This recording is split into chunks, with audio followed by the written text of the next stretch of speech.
3 hours pala, 3 hours. Can you identify, sir, kung sino yung pinatay niya? Kilala mo yun? Yung napatay mo? Body cam, sir. Tawson? May pangalan ba?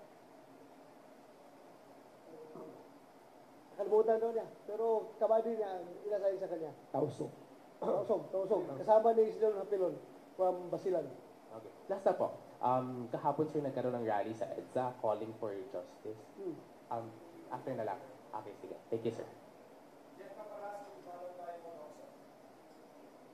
Mr. Chair, morning.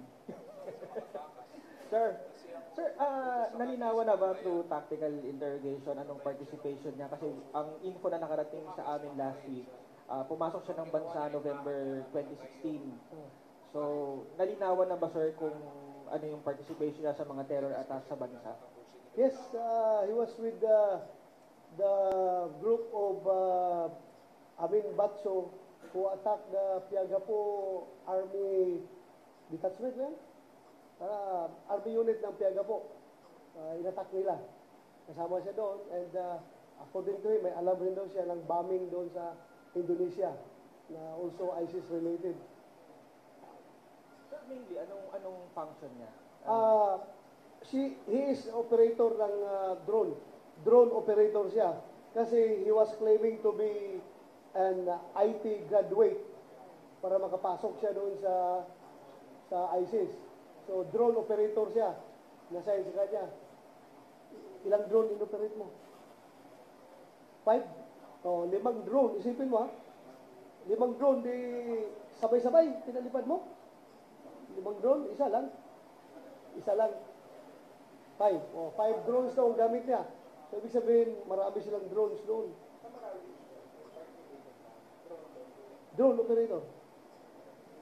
Anong purpose, sir? Main purpose ng pag-operate niya ng drone? For intelligence purposes. Para makita yung deployment, surveillance of the government troops.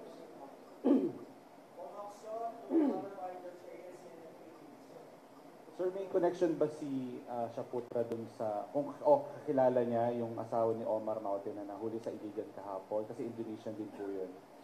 Kilala niyo yung asawa ni Maute? Asawa ni Omar Maute? Indonesian din yun. Hindi mo kilala? Nabalitaan lang daw niya. Hindi niya kilala. Napakalaki ng Indonesia, ha? Okay. Laki, oh. Sir, sa interrogation, meron na bang significant na nabanggit si Shaputra? Meron. Marami. Ano po? Sir? Marami. Kahit ano na konti lang. Hindi namin pwedeng yung pa lang niya, basic profile lang niya pwede namin sabihin. Pero yung mga operational related information, hindi pwedeng sabihin.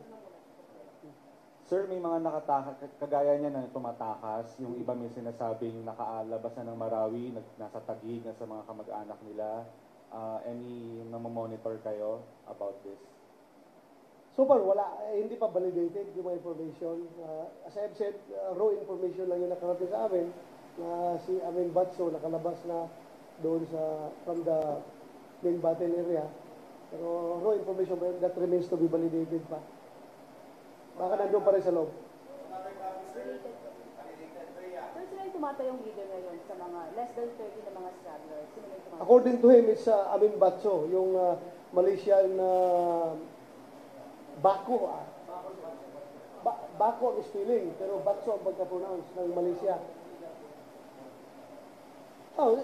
Hindi lang sa remaining stragglers doon, kundi sa buong Southeast Asia na kasi si Isnilon man ang former emir, di ba? Ngayon, siya ngayon na nag-assume sa posisyon ni Isnilon as Isnilon Hapilon, as the emir of Southeast Asia ISIS. Sa less than 30 lang po yung mga foreigners. Ilan bang foreigner doon?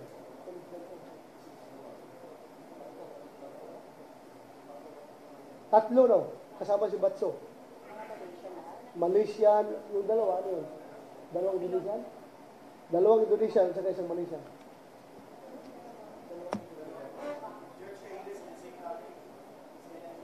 Sir, morning. Sir, may nabanggit ba siya tungkol sa iba pang mga Indonesians kasamahan nila na hindi sumama sa Marawi but are operating in other parts of the country? Kakalan namin na, George, kasi medyo sensitive na information yan.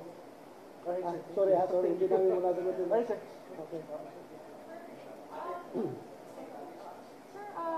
may sinasabi kasi na tuloy-tuloy pa rin daw yung pagre-recruit. Has he mentioned anything about the continuous recruitment of members of Maute ISIS even after the death of their leaders? Hindi mo na natin... According to him. According to him. Huwag mo na natin talaga. Huwag mo na.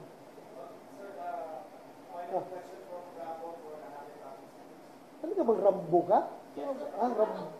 Yung pagpanganak mo, yun ang pangalan mo na, Rambo. Ha? Rafael pala. Rafael, Rambo. Yes. Rambo, Matsong-Matso. Rambo. Okay. Sir, kahapon po sir, merong EDSA rally. Okay. For the longest time, nag-rally ang church calling for justice, healing our land. Yun yung kanilang title. And one of their biggest calls is justice for EJK victims. Yeah. Even after the police has already let go of Upland Double Barrel, what is your reaction to this? And they're asking for a follow-up on the investigations. Yes. Well, kung sila ay naghanap ng hustisya, kami rin naghahanap ng hustisya. Kailangan imbestigahan talaga. If indeed, yung EJK na kiniklaim nila ay merong EJK, imbestigahan natin. Ha? Pareho tayo naghahanap ng hustisya. Sir, just to follow up on that. Baka ina-assume nila na sila yung nasa good side, sila yung mga tao na merong halo dito sa ulo, at yung PNP, yan yung mga demonyo na may hawak na trident na fork, yung parang mga satanas yung tingin nila sa mga pulis. That's a very bad depiction of the situation. Kami rin naman ay maka-Diyos. Kami rin naman ay working for justice and truth. Hindi naman kami pwedeng, otherwise, umalis lang kami magka-pulis kung gano'n ang tingin nila sa amin na mga mamamatay tao. Pumapatay kami ng tao pag kinakailangan talaga pumatay dahil to preserve ourselves, to defend ourselves. Kailangan pumatay ka, otherwise ikaw mamamatay. Di ba? Pero pag gano'n ang depiction na sila lang mabait, tapos kami dito sa PNP masasama lahat, that's unacceptable. Sir, yes, same topic. Sir, alam ko, sinagot nyo na bad depiction sa inyo yung ganong klase. Pero kasi si Archbishop Villegas mentioned also na nananawagan sila na itigil yung patayan. Just your reaction. I know this is also your call, but we wanted to come straight from you. Nananawagan sila na itigil ang patayan, mas pinipili raw ang karahasan kesa yung kapayapaan. And wala raw government na forever, it's only God who is forever. Walang government na forever. It's only God who is forever. Yeah. Bakit? May parik ba na forever? Ano po, sir? Bakit may parik ba na forever din? Lahat naman tayo, temporary lang dito sa mundo. Kaya anong dapat magawa natin mabuti, gawin na natin ngayon habang buhay pa tayo. Dahil lahat tayo mananagot kay Lord. Kung kahit so you agree with him? Yeah, kung ikaw ay pulis, gumagawa ka ng krimen, mananagot ka kay Lord. Kung ikaw naman pare, ay gumagawa ka ng kasinungalingan, mananagot ka rin kay Lord, kahit pare ka. Pag namatay ka, pangkahalan tayo dito sa mundong ibabaw. Nobody's perfect. Nobody's perfect dito sa mundong ibabaw. Kaya, Sir, pwede kayo magtanong. gawin na natin yung maganda habang buhay tayo. Sir, kailangan lang namin kasing hingin yung reaction nyo. On last two topics from my end, yung impact ng pagkakaaresto sa asawa ni Omar Maute in Iligan. What is the extent of her involvement in the terror group? And the last one, of course, yung campaign nyo against riding in tandem is very strong right now. But just last Friday, may pinatay na naman na 14-year-old by a riding in tandem. Walang takot, pinatay siya sa ulo. Your reaction on those two topics, sir? Una, yung asawa ni Omar Maute, kaya yan kasama doon sa ASO number 1 dahil talagang hardcore yan. Hardcore ISIS yan. Kasama na yan ng kanyang asawa na si Omar Maute sa pagpropagate ng bilit yung doktrina ng ISIS dito sa Pilipinas. And doon sa logistic side at saka sa financial side, yung mga babae ang gumagana just like his mother, yung Parhana Maoti, yan yung papel nila. Logistic at saka sa financial. So the impact of her arrest, will this also even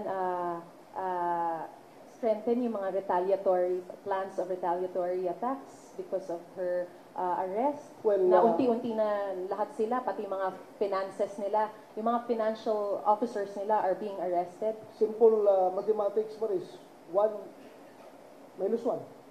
Minus 1. So pag ma-minus 1, ihina yung organisasyon. Minus 1 personality. Neutralized, arrested. So you don't see this as a key or mitsa para magkaroon ng retaliatory attacks? You Matagal na see yun. this as Matagal yung mitsa nila, parang weakening the force? Paupos na yung mitsa nila. Paupos, dahil yun nga. And sir, the last one, yung 14-year-old student in Taguig who was shot dead by riding in tandem. Even after your pronouncement, no, na talagang mas matindi na yung paghabol nyo sa mga riding in tandem, here they are brazenly killing teenagers. Ito mo rin, dapat ang pagtingin natin sa sitwasyon is ganito. I am not dictating you kung paano tingnan ang sitwasyon. Pero sana, tingnan rin natin pangkalahatan. Before tayo nag-wage, nag-campaign against riding in tandem, gaano katalamak ang riding in tandem? Numbers, maraming namamaril, maraming namamatay. But ito ngayon, nag-conduct tayo ng operation against riding in tandem. Marami tayong napatay, marami nahuli, and ito may nangyari pa rin isa lang yan.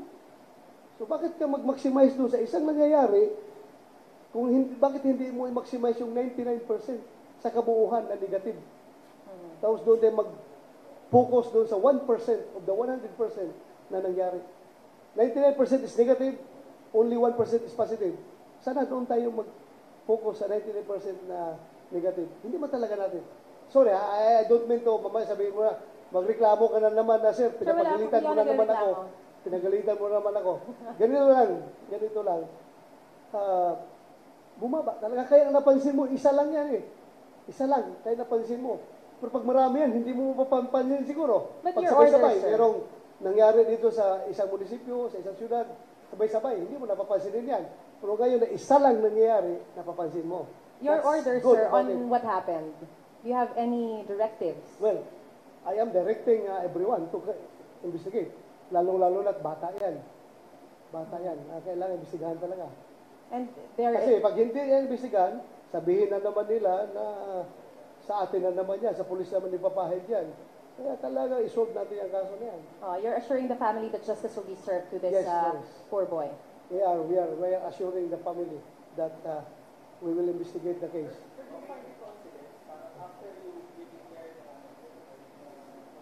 War against riding in tandem, then suddenly na-highlight, as you mentioned, na-highlight yung 1% na negative.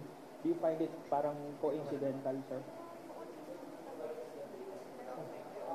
Hindi siguro, kung lang yan, as I've said, para bang lumalabas sa isolated case, isa lang eh. Isa lang. Baka hindi na nakapagpigil yung gusto talagang galit na galit siya doon sa bata siguro. Kalimutan na niya, gusto niya yung patayin, ganun. Yan yung motive ng krimen na kailangan establish natin. Isa lang yun. Pero one life too many, di ba? Sir, huli lang. Importante lang to, sir, kasi yung profile, kanina pa binabanggit si Amin Baco, sir. Can you tell us his profile? Ano ba tong si Amin Baco? How important is he in the operations of the ISIS-inspired groups here in the Philippines and others? Si Amin Bacho is Malaysian national, one of the longest staying foreign terrorist fighters in the Philippines. He was with Marwan for a long time. So isa siya sa pinaka-experienced na foreign terrorist fighters in the Philippines, and that's probably the reason why when Isnilon Hapilon was killed, he was chosen or elected as the replacement, as the emir of the Southeast Asia ISIS-affiliated groups, as disclosed by Shaputra. Pero sir, Sir, sa harap nyo mismo nakawala. Anyway, sir, sabi niyo, sir, longest stay for like how many years? Hindi ko ma-recall yung exact time that he arrived in the Philippines, but nung time na nandun si Marwan sa Lanao, nandun siya. During the time when Marwan was killed in Pamasapano, doon din siya nakatira sa area na yon. Medyo malayo lang yung bahay niya. So wala siyang kinalaman, sir, sa Mama Sapano incident? O meron? What do you mean, kinalaman? Ibig sabihin, sir, di ba syempre si Marwan yung target doon? Yeah. Posible bang naging suspect din siya kasama siya sa nakipagbarilan doon sa mga SAF troopers? Hindi siya, malayo siya ng konti eh. So ang involved lang talaga doon sa shootout was Marwan, then yung dalawang security niya na namatay na sa Bohol yung isa, then the group of Basit Usman doon sa malapit sa perimeter. So, sir, what's clear is that he is now leading the ISIS in Southeast Asia. Yes, that's what Shaputra told us. He was after the death of Isnilon Hapilon, he was elected as the head of the ISIS affiliated groups in Southeast Asia. Thank you, sir. Sir, how come these people like Amin Batcho are staying in the Philippines or using the Philippines as a haven, considering the fact that you've mentioned that he is now the head of the terror group in Southeast Asia, and they are staying here in the Philippines? What does this say about our country being a place or a haven for terrorists, for being used as a place where they train their future members and probably future leaders? What does it say about our country being used as a haven for these terrorists? They're exploiting the situation prevailing in the southern Philippines. Alam nila may problema tayo doon sa rebellion, may problema tayo doon sa separatism.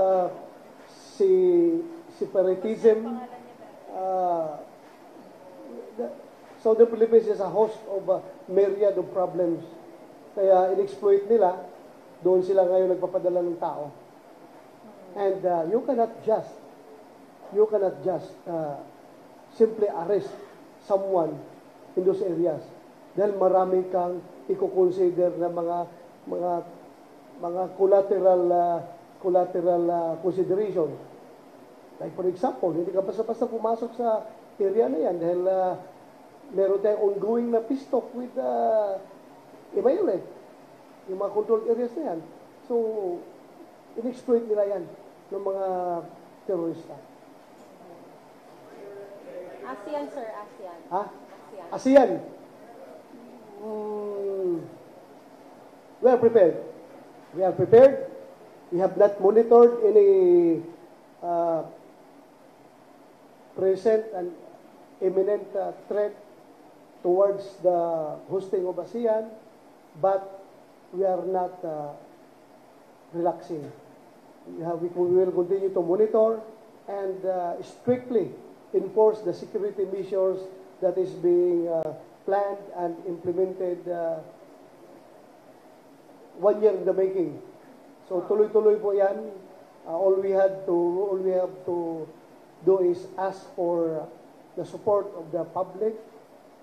Sana iwasan nila yung mga areas where nila-lockdown natin for the ASEAN, like yung PICC complex at saka yung Ruas Boulevard na ila-lockdown.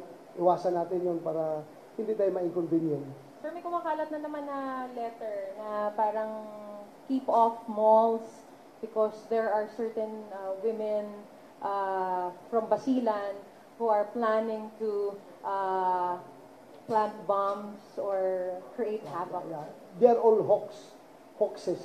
Hoaxes ba yun? Hoax. Ano bang kwa yan? Ano bang plural? Hoaxes? O hoax? Hoax lang, no? May plural bang hoax? Wala. They are all hoax. Pero siguro plural lang. Hoaxes. Hoax lang yan. Hoax. Kasi, expected natin yan. Alam nyo, pag ganitong season of